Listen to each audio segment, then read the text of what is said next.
Good morning, students. This is Physics, Chapter 3, Force and Pressure. So, we can start with force. You know that every day in our life, in one way or the other, to do any work, we need to apply force.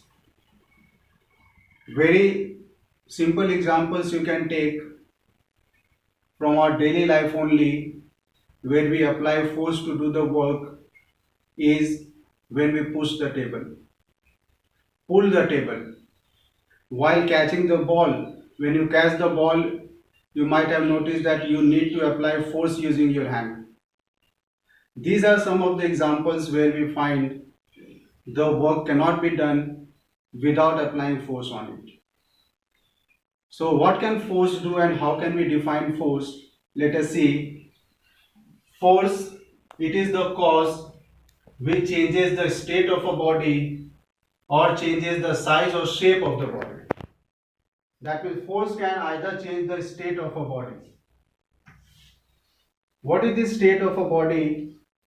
There are two states of a body, state of rest and state of motion. A body in rest can be brought into motion with the help of force, or a body in motion, that is a moving body, when we apply force on it, we can stop that body. So body can be stopped, and on the other side, the stationary body can be brought into motion by applying force on it. At the same time, force can also change the size or shape of the body. You might have noticed when we squeeze the lemon, the juice of the lemon drops. Where in this case you find the shape of the lemon, the size of the lemon also gets changed. So altogether we can say that force can change the state of the body. Force can also change the size or shape of the body. Now since force is a physical quantity, a measurable quantity, it also has unit. Its SI unit is Newton. When we write Newton in full form, you should start with small letter, as this is the unit named after the name of the scientist.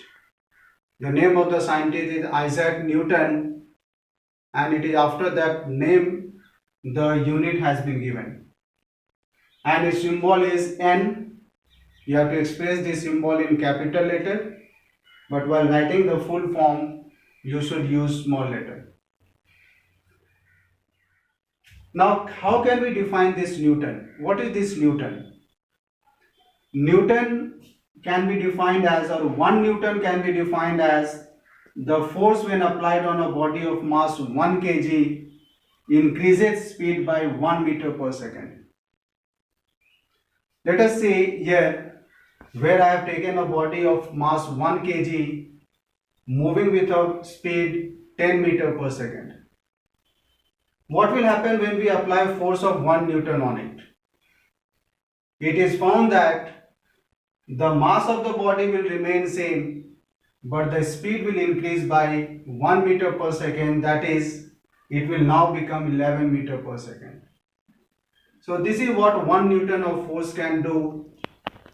It can increase the speed of a body by 1 meter per second when the force is applied on 1 mass of a body, 1 kg mass of the body.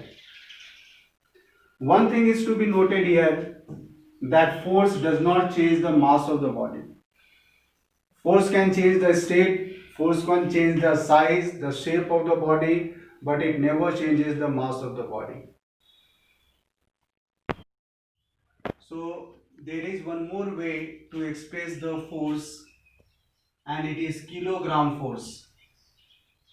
1 kilogram force is equal to 10 Newton.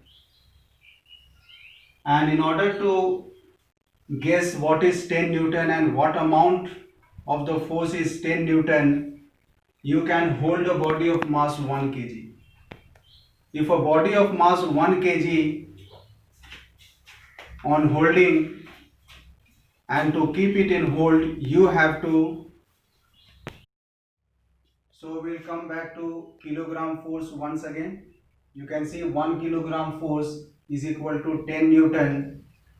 That is, when we are holding a mass of body 1 kilogram, then the force applied to hold that 1 kg mass of a body in our hand will be equal to 10 Newton.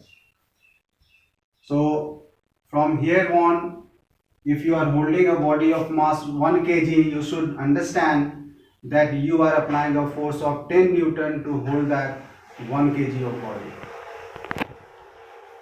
Next, coming to rigid body and non-rigid body.